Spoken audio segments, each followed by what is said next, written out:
Okay. And just say that there is a live transcript available. So if you just, in your menu, you should be able to see that and click on it to view if you want. Okay, Match in the Dark, hurrah! This is our kind of first event and first outing. Thanks very much. And it's myself and Dani Gill who are on that. Hey, Dani.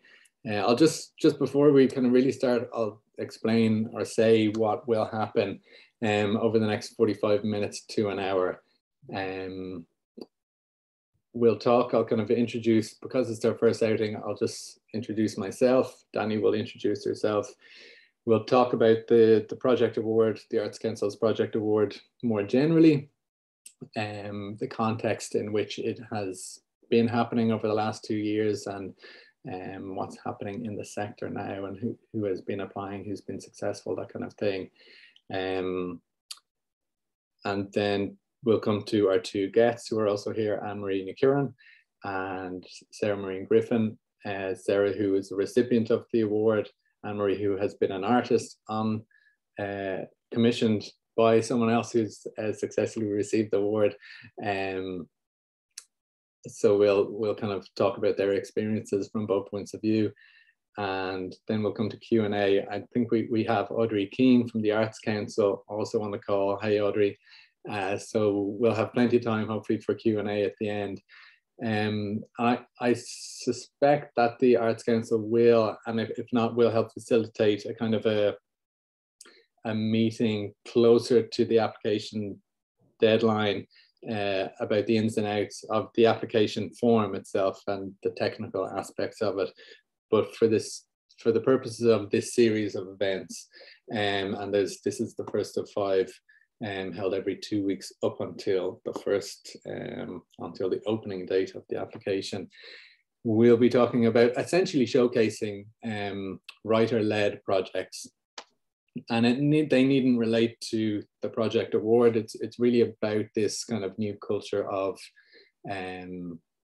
writer as curator. And maybe that's not so new. It's been happening informally for years, but I think more and more writers, you know, so little of their income proportionally comes from the writing itself. More and more the workload involves admin and production. And so it's wonderful that the Arts Council have created this award, which is kind of broad ranging in the types of activities it funds and how it's open to you collaborating with artists from across, you know, the different arts. So maybe just, yes, so before I go into all of that, I'll just say something briefly about myself and then hand over to Dani to say something about herself too. So my name is Brendan McEvely, and I'm the co-director of this new initiative, and it's funded by the Arts Council for the year ahead. And yeah, I guess we're keen to get more people to apply to the Arts Council's project award, and I'll say why about that soon enough. We're also involved in, Dani runs the Live Literature Network.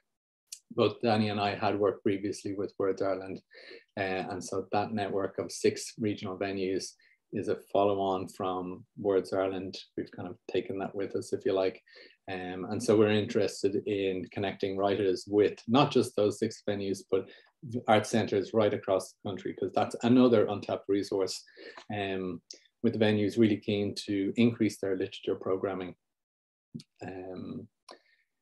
And so that's, we kind of advise on curation and workshops and help them kind of up their spend on literature is really the way we look at it, but up their literary audiences for those venues too, and up the number of jobs for writers. And then the third aspect of Match in the Dark is, again, a sort of follow on from work done at Words Ireland, which is creating a document which lists minimum fees and kind of standards and conditions that anyone engaged in hiring writers should be implementing. So we'll be hopefully setting new higher fees in consultation with the sector.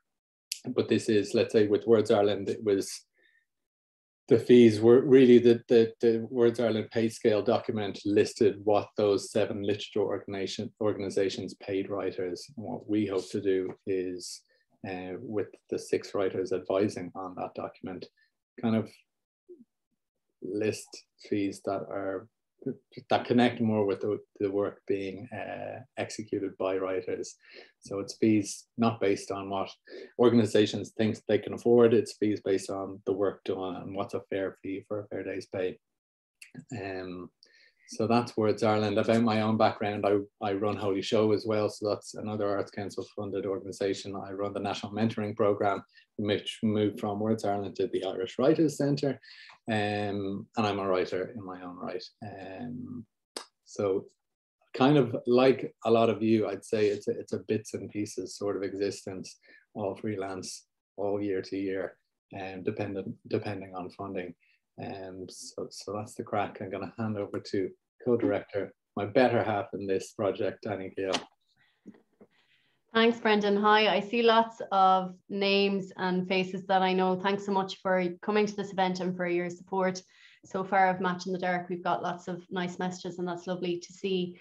As Brendan has been saying, I suppose we worked for Words Ireland together, and out of that emerged a shared vision to support sector and to empower writers with the skill set and the means to tour, go for commissions, go for residency spaces, be active about collaborations, understand how those things might happen, create partnerships. So it's really a lot of attempt at joined up thinking, really, and getting direct feedback from writers themselves. I am a published writer too, so I wear that hat. And Brendan and I would have shared a lot of the experience that many of you will have done in terms of funding, in terms of residencies, in terms of your experiences with publishing and all of that. So we are kind of motivated by that, by what we have understood from our experience and from what we've also noticed as curators and producers. Many of you will know me from being the ex-director of Courch. I'm also the ex-director of the Ennis Book Club Festival, but I've also worked predominantly with Live Network in the last 3 years to generate a regional network for literature outside of the festival circuit, outside of the main cities, and to look at how we might cultivate and engage with audiences outside of those kinds of frameworks. And I suppose one of the things that I think is interesting, not just about the Literary Project Award, but about any opportunities that might be afforded to writers, is that we have a chance now as writers and literary makers to decide and to devise models for working and to decide and outline how good partnerships that are productive and fair and inspiring come to be. And really that's kind of where Match in the Dark fits in, I suppose, is as a linchpin in that process. So today we're going to talk a bit about projects that Sarah and Annemarie have been involved in, and I'm also going to speak a bit about my experience as an independent curator with the Lighthouse Project, which did receive funding in the first year of the Arts Council Literature Project Award. And it would be great if, as there is a chat function, if you want to put comments or questions into the chat box. We're going to look at it later, and we'll also take questions to any of the panel or myself or Brendan at the end of the session. So you can put them in the chat or you can wait till the end. But hopefully this is the beginning of a series of conversations among the people who are invested in the literary sector and wanting to see how we can innovate, how we can join with partners that want to support our practice, and how we can engage further with audiences and with readership through innovative means. So Brendan, I'll hand back to you there for the start of the questions. Okay, thanks a million, Dani. Yeah, I guess that's maybe in terms of setting the context for this award, you've painted a really good picture. Just to say, I suppose it was something that Words Ireland had advocated to be reintroduced. It had been around prior to kind of 2010, and then came back in 2020. And I suppose across other art forms, it's a really important award, and particularly visual arts, you know, the numbers receiving funding through this is really significant.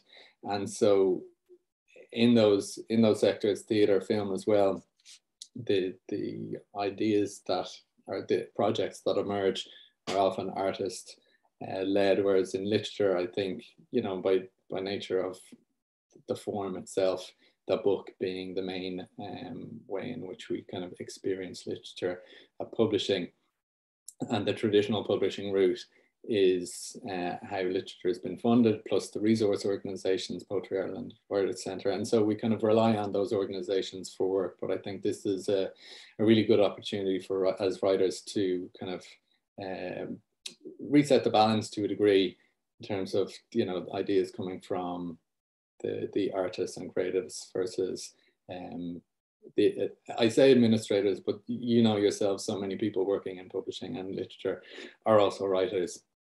But yeah, I guess it's also an opportunity, you know, if you were thinking of your own creative lives, gigs are kind of, you know, 150, 200, 300 quid over the, you know, it's so bitty. This is an opportunity to pay yourself a significant sum plus other artists, and bring in funding from other sources, and it can add up to kind of a quarter, a third, a part-time job for the year ahead. So that's what we're looking at. I'm going to come to Annemarie NíChuirreáin first, and you know, rather than spend too much time on introductions, Annemarie is a poet, a published poet with Gallery Press and Dira Press, and at the outset of this project, she sent me her CV. It's a mile long, and what's really interesting about it is so much of the work she's been involved in is outside of the literature sector, or it's commissions or residencies that have come from, let's say, non-traditional literature employers, and so that it's a modern writer's career in that regard. So Annemarie hasn't applied or received the project award as such, but she is the recipient, or has been the recipient, of the Markowitz Award, the Next Generation Award, and involved in other projects and residencies. And she has been an artist on the Lighthouse Project, which was Project Award funded. So I guess we're just going to begin by talking about that kind of career and that kind of writing life. Annemarie, if you just maybe tell us just a bit about your working day or week or month. What does it look like? What does it involve? Well, first of all, congratulations on the launch of Match in the Dark. I'm such an admirer of the work that you do, and I'm so grateful that you're doing it. I suppose, you know, the first thing to say is I'm a poet and writer, and the well-made poem or the well-crafted piece of text is at the center of my practice. That's what anchors it. But like many writers, I have this kind of practice that has lots of different arms or lots of different tentacles. I'm often in the role of mentor, sometimes in the role of editor, or artist in residence or workshop facilitator. I run writing retreats. I sometimes work in prisons. And then I really, really enjoy working with artists in different disciplines as part of collaborative projects. Two of the several projects that I'm involved with at the moment include a project called the Chuireáinn, which is a collaboration with a composer, Michael Gallen, and an animator, Ross Stewart, and that's at the real kind of infancy or kind of early stages of development. And a project that I'm more kind of further on with is the Lighthouse Project Engagement, which is a collaboration with artist Laura Sheeran in Sligo to create an installation piece this summer for Carja Festival. So I suppose, you know, day to day, I'm always trying to write and keep notes and keep my writing, the writing aspect of my practice afloat. But then for many hours of that daily schedule, I'm doing site visits, I'm managing emails, I'm liaising with curators, producers, editors, translators, and I'm trying just to get it all done before 7 o'clock in the evening when I can log off and have a life as well outside of writing. So you could feel free to ask me questions on any aspect of that, Brendan. I suppose I've had a full-time practice for several years now, and my experience is that one project leads to another, and one collaborative project kind of morphs into another. And so the upshot of that is sometimes it's difficult to trace back the roots of where a project or where a relationship began. And when you have, I'm sure that a lot of writers and artists can identify with this, when you have a very busy day-to-day practice in which you're trying to keep on top of everything, it's also, you tend to be in the moment and doing, as opposed to kind of looking back and reflecting on what you've done. So yeah, that's really great, really helpful, and yeah, a great picture of the kind of the working week, at least. I suppose, how much of that then is, yeah, or to what degree is that, who funds it, or do you have an anchored client, in the way that when we talk about a portfolio career, is there one kind of key job that helps bring in income, or is it really just lots of moving parts all at once? Mm-hmm. Well, I suppose I never expected to be a self-employed writer with a full-time writing practice.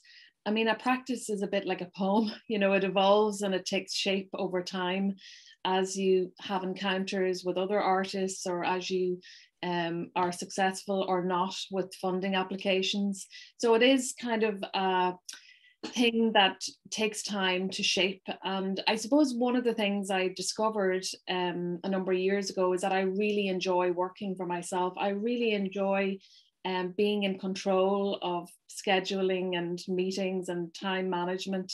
And I'm kind of able to switch off the creative side of my brain for long enough that I can get on top of kind of the practical aspects of keeping, you know, a self-employed aspect of things afloat.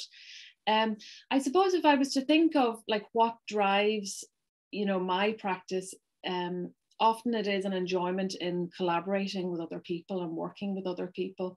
You know, I do have this passion for the poem on the page, but I'm also interested in taking that poem out into different types of spaces and collaborating with other people to see how my encounters with, you know, a composer, or my encounters with a curator will give a kind of another life or a new life, or extend the life of a book.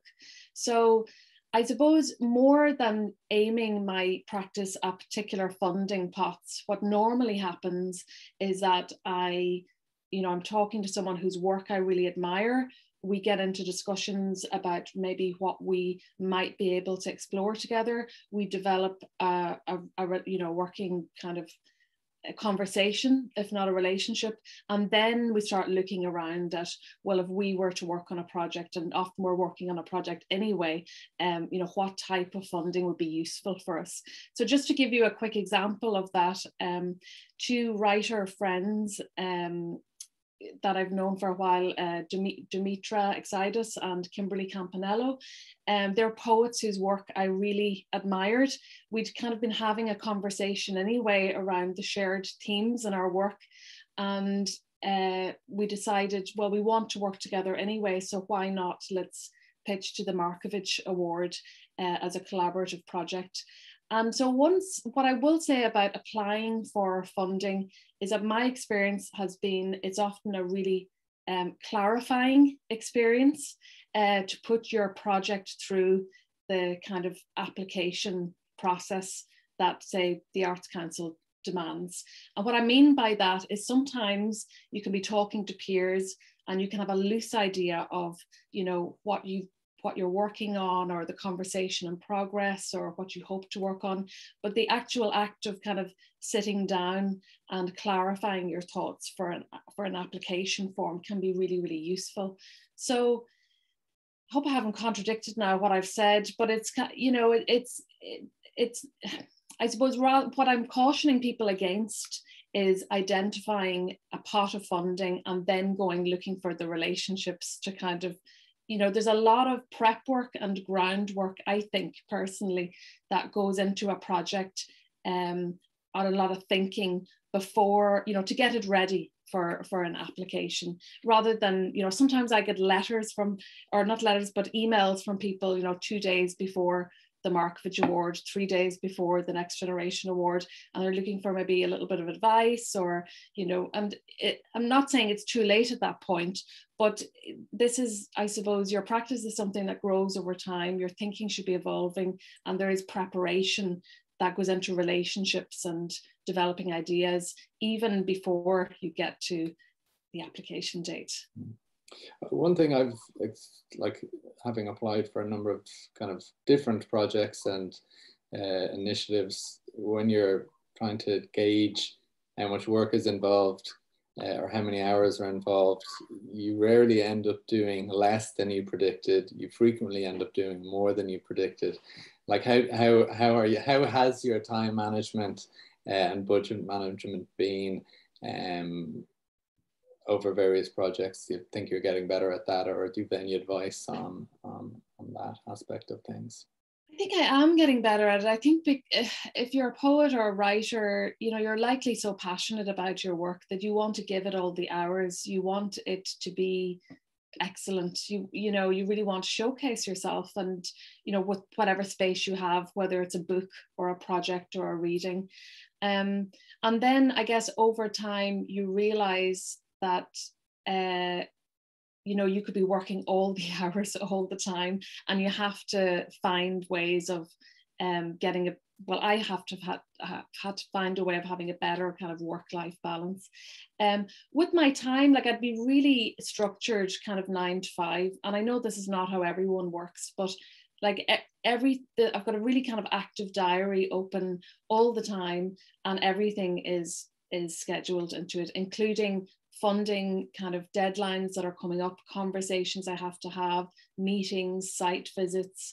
And I'd really, I'd be a bit lost without that tool, because I think what would happen if I wasn't scheduling that time, then my writing time would get lost, So that's all really to protect the time that I have for working on things creatively. The same with, I think you asked about planning budgets there, did you? Mm-hmm. You kind of have to go into a kind of practical mode, and like, planning a budget is not simply about sitting down and speculating on what you think something might cost. It involves those practical steps of getting invoices, getting quotes, getting pay scales, talking to other people about, what fees are reasonable, or, and, building in contingency into your budget as well. And as you said, projects are often more work than you anticipated rather than less work, and your budget kind of needs to reflect that you need to leave room in your budget or your plans for the unexpected things to happen, good and bad. Again, I sometimes think it's not, it's like a poem, in that you have to allow your plan or your application or your budget to kind of move off in different directions as well, when that is demanded. So it's Brendan, it's such a, it's a skill learning to hold the creative side of your life alongside this, more practical side. And like, for me, there was kind of trial and error along the way. One of those errors was trying to do everything all the time to like this impossibly high standard, like, big learning for me is that if you have time and you've put time aside for things, generally that's a big help, and avoids that kind of last minute panic. Is this good enough? Is my application good enough? What if if I've left myself several months to kind of be chipping away at something, that's much better than this big kind of rush at the end with a project or a plan. That's really helpful. The last question I'm going to ask you, it kind of relates to partners, and it's something I'll be asking Sarah about next, and Dani particularly, and also just to say that at the end, like, through this process, myself and Dani are very keen to help anyone with general questions about the award, but also to say that we're interested in connecting you with partners. So we'd love to hear from you. It's smashinthedark@gmail.com. I'll share that a little later, to hear about your ideas and to see if we can think up, not necessarily artists, but other venues or festivals that might be interested in your kind of idea. But Annemarie, can I just ask, like, in terms of the involvement of partners in various projects, you've been involved in the Markovitz Award. It began with the publisher, but it's since kind of snowballed a little bit or grown legs, and there are more partners or more aspects to the project. Adding on as it progresses. To what degree are you kind of also said though that you like working alone or leading on your own projects? So what are the benefits of a partner, maybe in terms of marketing or budgeting or taking some of the admin off your hands? And what are the things to be wary of maybe, or to look out for when taking on board, let's say, an institutional partner or a publishing partner or that kind of thing? Well, I think to a certain extent, you do have to drive your own practice, and you have to be, in charge of your own practice. And, when I started writing, I kind of had this idea that I was just going to write poems, and that, readings would kind of magically happen around the book, tours would happen, musicians would want to take them and adapt the poems. And, it was almost like the book was going to do stuff on its own. And then you realize that you're the only person who can drive those conversations and make that work visible to the type of people that you want to work with. So at first, for me, it was practical. I don't want my book just to sell X amount of copies and run out of print. I do want the book to have different lives in different spaces. And then as I got into planning for that, then I realized I really love working with a curator. A curator can take a lot of the logistics off your hand, a lot of the strategic thinking, can apply for funding, can set up relationships. Like when I was involved, or I am involved with the Lighthouse Project, but when we went on a kind of site visit a few weeks ago, myself and Laura Sheeran with Dani, like Dani was able to plan the whole itinerary for the week and do a lot of the groundwork that meant that Laura and I could turn up to site, and then we could engage creatively. So working with a curator or a producer can really alleviate, the stress, I think, to a writer or artist from having to think about all those logistical things. And then working with collaborators in different disciplines, like if I sit down and discuss a poem with a composer, or discuss a poem with a visual artist, I'm really excited about the different perspectives that they bring to the work and the different ways that they can imagine that poem, maybe into a visual art space or into a theatre space. So although it was first, practical for me to want to extend the life of my books and poems, then I got into the relationships, and I realized that I really love those conversations. And there's something really lovely about being part of the community of a project as well. For the time that you're working on a project, you have peers, you have colleagues, you have, people to check in with, you learn stuff about your own work. And that's very different to sitting down and writing a poem start to finish and maybe not, getting enough daylight for months on end. So, yeah, I think if I was to give people thinking of applying to the Literature Project Award, a top tip, it's to make sure that the vision that you have for your project idea, the idea is really strong, and it's backed up with really good examples of work. And then only work with people that you really admire. Only work with people that you really trust, you can communicate with. Like they should be the partners coming in on and collaborators coming in on your application form. And then people tend to gravitate towards a good, strong project that has integrity. So then when you need your letters of support from institutions, or you need your letters of support from potential mentors, you have this well-formed idea backed up with really good samples of work.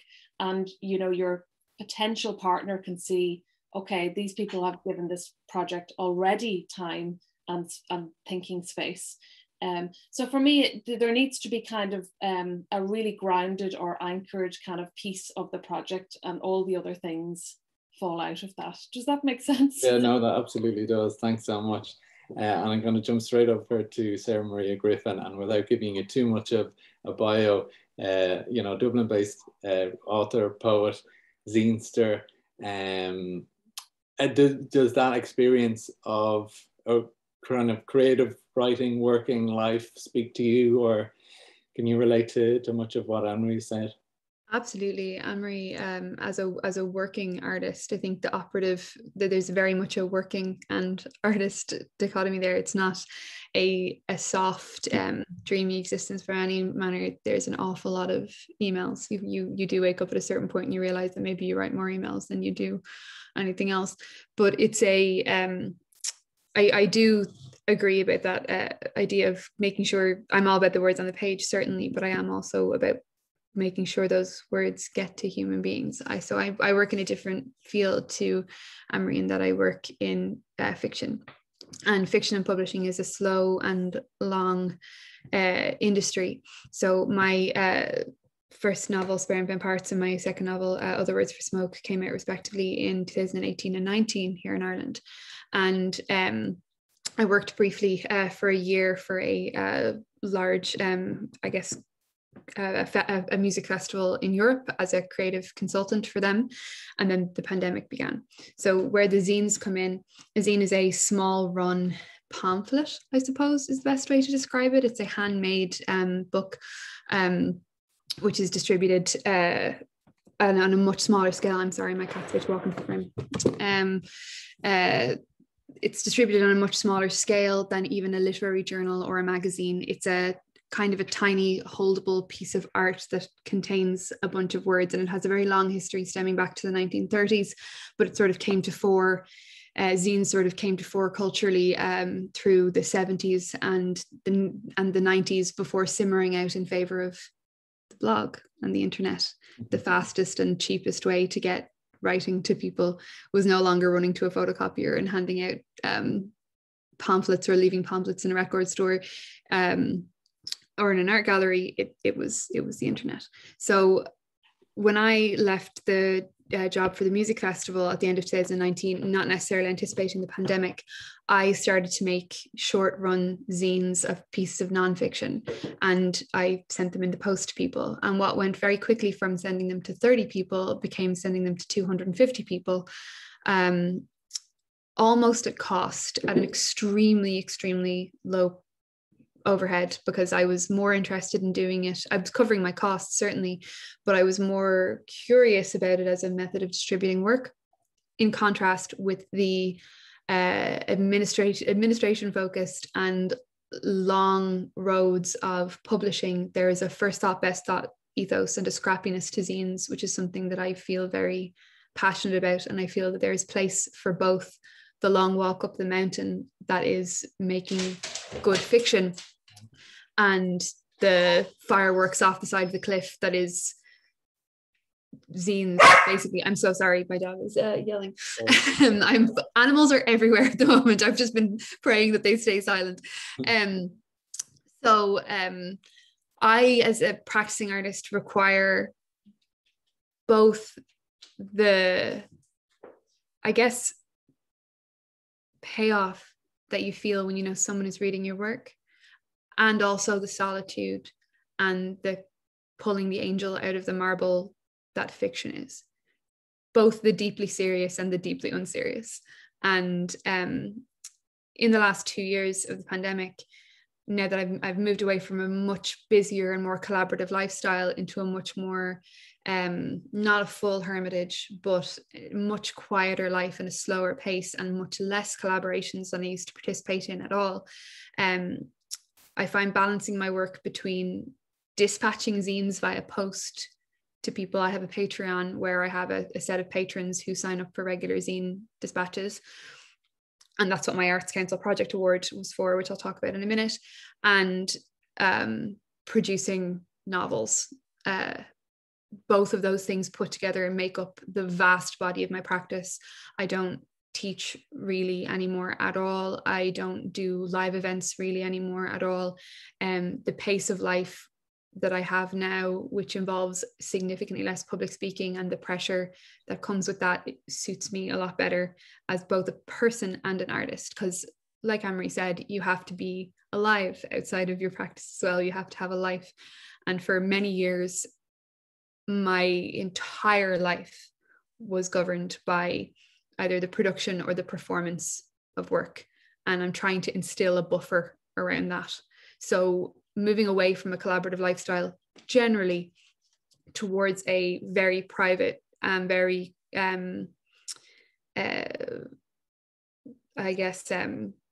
mostly a solo practice, bar my very specific collaboration with Dani Gill, so Dani Gill was working currently as my producer on my zine project, which I was funded with for the Arts Council.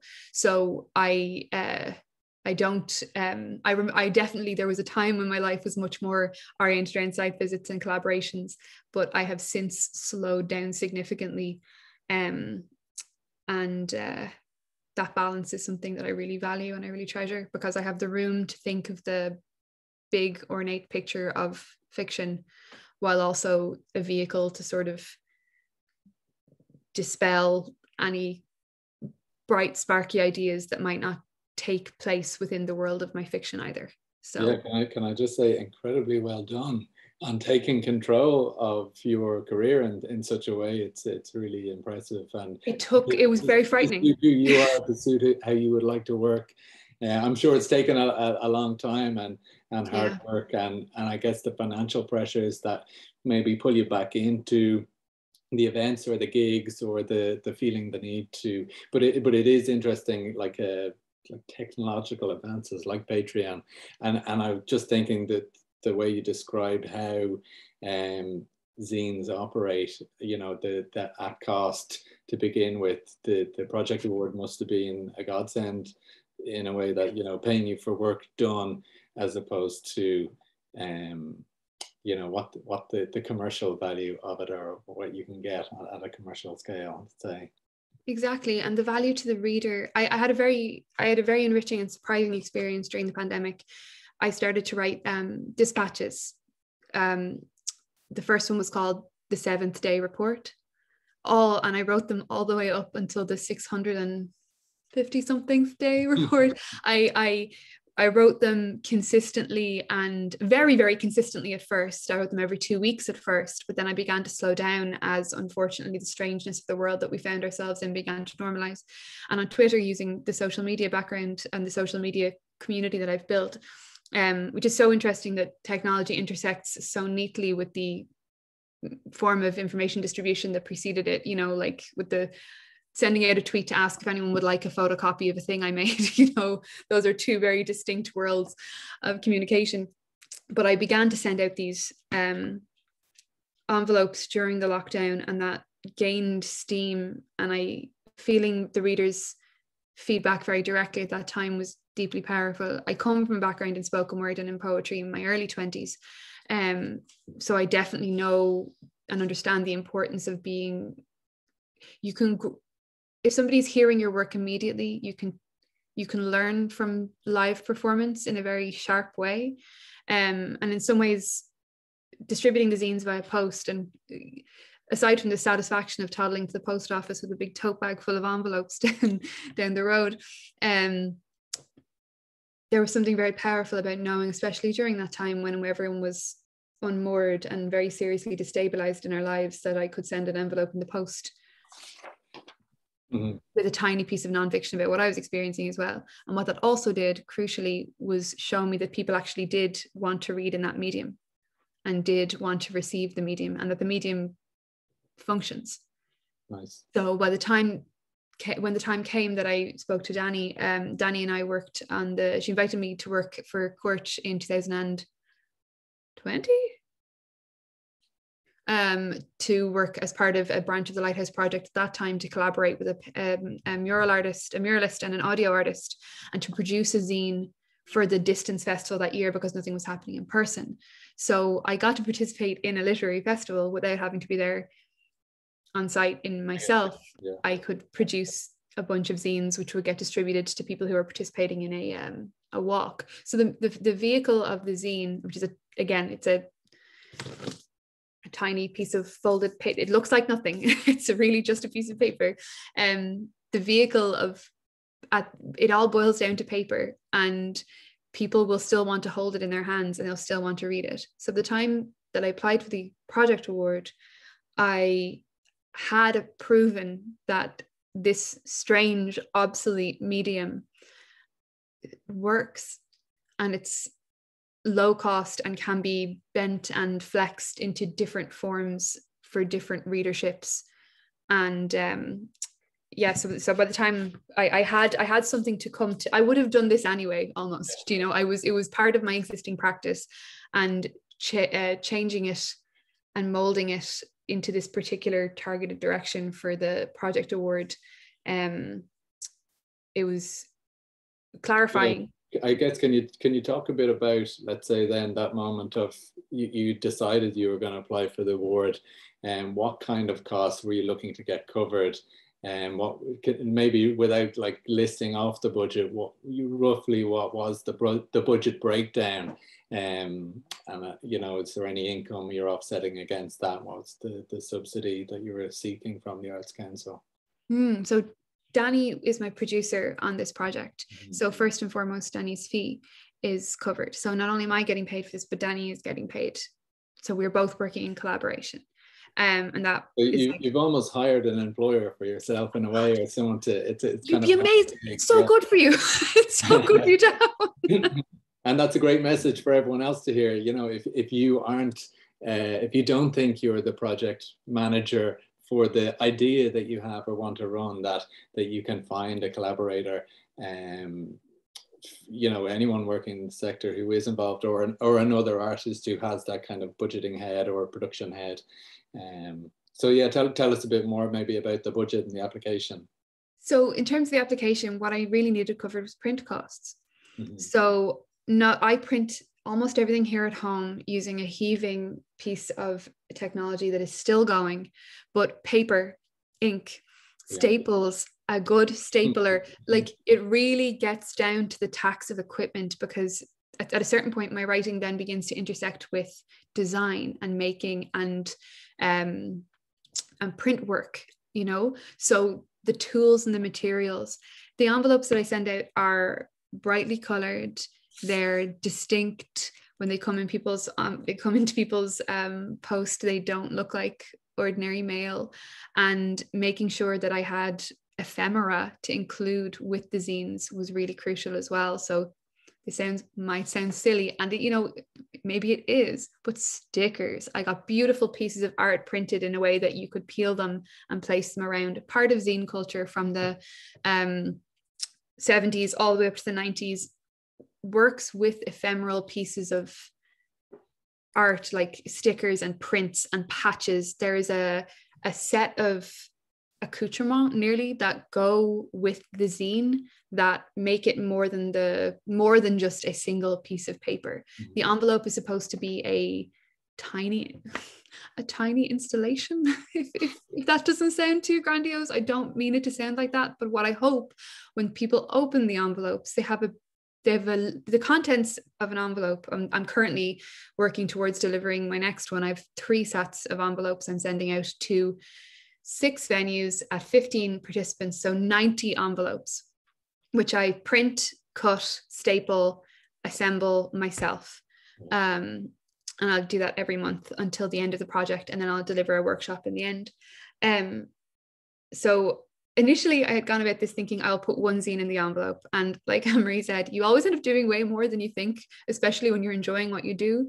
So there isn't just one zine. There's a zine, there tends to be a letter, and a workbook, creative writing workbook that I've built in. So you get a lot of things in the envelope, both a couple of pieces of work to read, one in a more personal context in that it's a letter, one piece of nonfiction in the format of a zine, and then also a diary section which invites the reader to participate and respond to the work, and also participate in the ephemera by touching it and writing on it.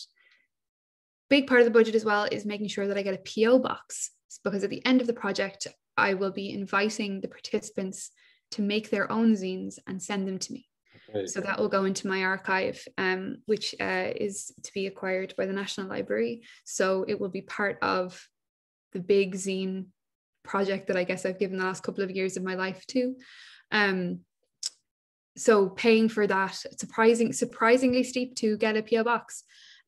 So that's a fairly serious chunk of the grant also. So it basically, the funding goes towards setting up a minor print shop, ensuring that I have Dani to liaise with the venues, to help me out when I'm stuck on forms, to basically be my boss.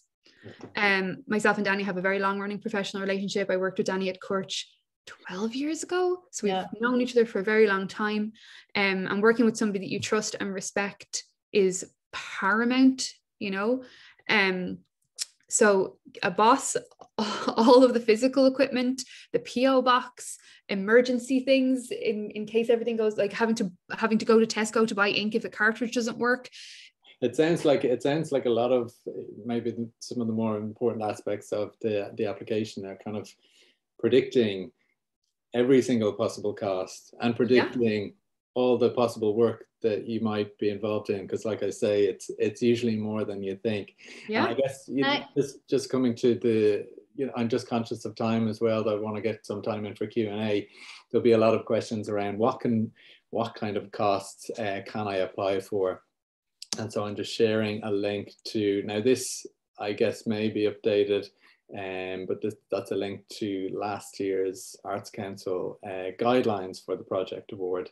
So you can see that this document, if you are thinking of applying, read the document thoroughly. Who can apply, who can't apply, what can you apply for? Creatively speaking, it's really quite broad, but there are some restrictions in, not necessarily who you are, but where you are with your practice, or if you're applying for other kinds of funding, that sort of thing. So, that will answer a lot of questions. But maybe if you guys want to start with your own projects in mind, maybe throwing in questions there. And at the same point, if it's okay, Audrey, not to surprise you, if you'd like to just say a few words about maybe if there are any changes to the project award this year, are there any particular areas of focus or priority that you want applicants to look to? Obviously, people will come with their ideas specific to their practice, but anything you'd like to say on that? Yeah, sure. So I suppose it's been offered before years ago, but at the moment it's a relatively new award in the current context, and we've offered 2 rounds. And I suppose the idea was, the bursary, as you know, is very much focused on the writer developing their own practice, and it is the main support for writers offered by the Arts Council. And then we've got Arts Grant funding, which is for a programme of activities. So the project really was to kind of just respond to any good quality ideas that people had, whether it's in developing readership or in writers working in different ways themselves, whether it's on digital platforms or as Sarah's done on zines. So really it was just to respond to ideas that really didn't fit with the bursary and didn't fit with Arts Grant funding. And I suppose one thing I would say is, we've had good quality applications, but then there's been a few that also have felt a bit kind of rushed, and maybe just to kind of like caution people to, take their time. And as, Annemarie said, just, make sure you've got a well-developed idea and, have it ready, to put in. And if it's not ready, maybe just wait until the next time. But I think Annemarie actually set it out very well, just in terms of developing ideas. I want to also keep the questions coming in, but I want to come to Dani, who is, just to remind you, co-director of Match in the Dark, but also an independent producer and artist in her own right. And so she has also received project award funding for the Lighthouse project, and is as Sarah was saying, essentially an employer as well as an artist on her own independent projects. And Dani, we kind of touched on the notion of or the importance of getting partners on board. And the Lighthouse Project has kind of a scary number of moving parts and locations and partners and funders. So I'm a better person to talk to about getting partners on board. And would you maybe just speak to that a little bit about how you go about it, and what can be asked for or got from a partner?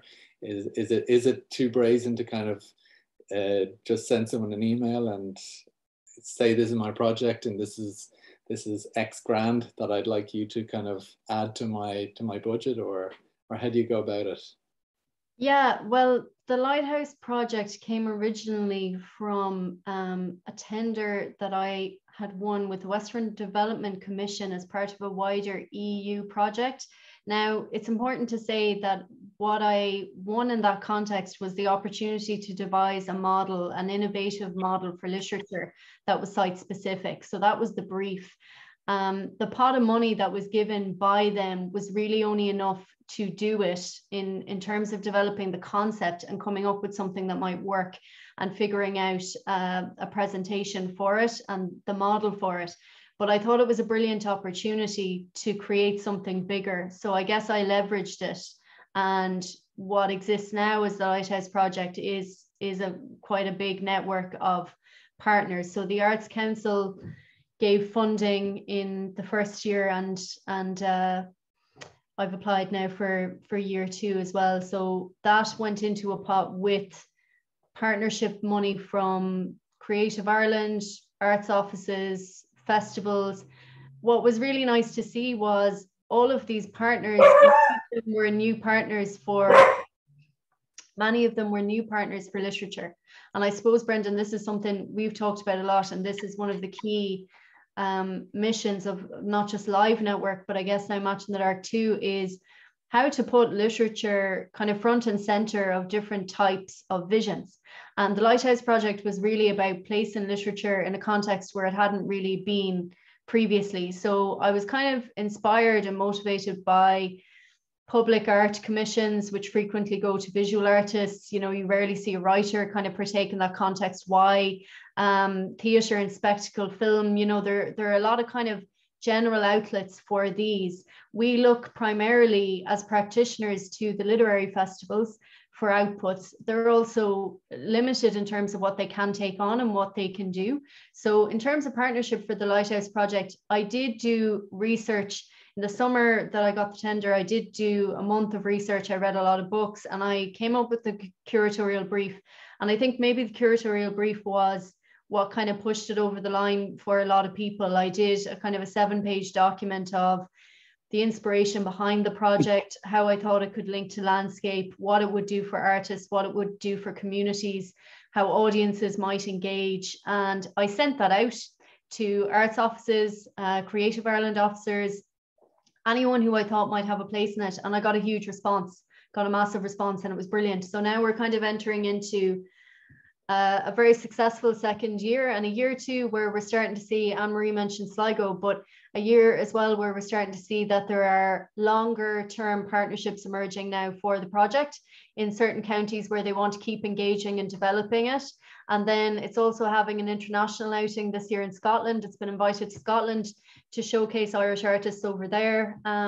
So it's definitely, it's got momentum, and it's great. In terms of the partnership aspect, like I've always believed in partnership and collaboration. You know, I think that there are resources out there, and it's sometimes a matter of just having a conversation around needs and then figuring out where those needs might be met. And I suppose in terms of Live Network, which is a grouping of 6 venues, they come together as a unit and they support writers and literary makers in terms of delivering projects. And that can be anything. It could be, you know, they've funded residency opportunities, they've given space in the venue, residency time, studio space, and then actual guarantees. You know, so for Sarah's project, for instance, I went to Live Network as part of my work with her. I went to Live Network and got guarantees from all of the venues. You know, she's also working with Molly, so then that's separate. But definitely, I always say to writers and literary makers, do put your foot forward and do have the conversations and do ask. I mean, there is always a certain amount of don't ask, don't get kind of, you know. But I think in terms of partnerships, the two artists have spoken very well about this already, Annemarie and Sarah, but I would say that that's really good advice about the people you admire and want to work with. And then the same thought that was echoed there by Audrey just around preparation is that that's always the best basis for something exciting to happen, is that there's something kind of brewing, that maybe you've tested it out, that maybe you've already kind of done something, whether it's a workshop or whether it's, you know, something with a local community group, and you know there's something in it, and then you grow it. And I guess partnerships are where the growth aspect comes in. The Lighthouse Project has succeeded in getting additional monies in that wouldn't traditionally have been given in many counties towards literature. For me, like, that's a massive win. I'm also now talking to the Irish Landmark Trust about introducing residencies to it next year, and they're interested in that too. So it's kind of about muscling in on all of the areas where people need more literature and need writers and may not be, you know, fully aware. I see Audrey has her hand up there. Is that a question for me, Audrey? Yes.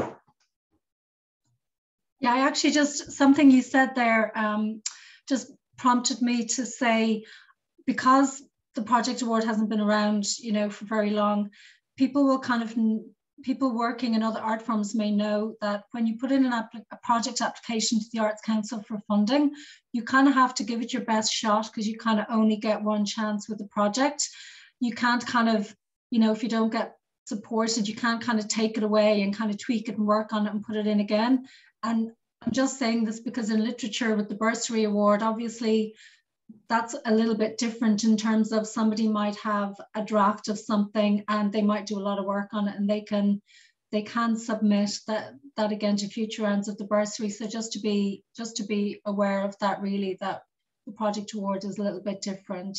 So yeah, just make sure it's your best, because you only get one shot. That's Audrey. Won't be reassessed. No. Yeah.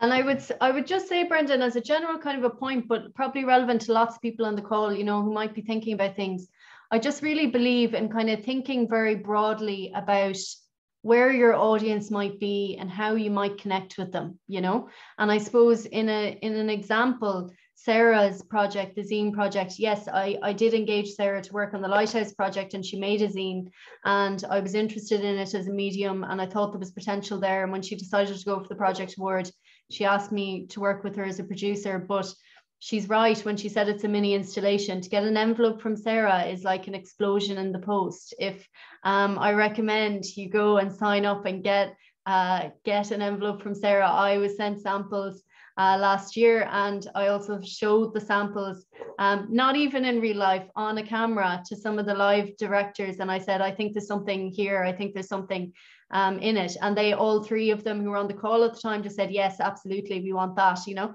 And I think for me as a programmer and as a curator, producer, whatever you want to kind of title that, I suppose I'm always thinking about audience engagement and always thinking about kind of that aspect of the work.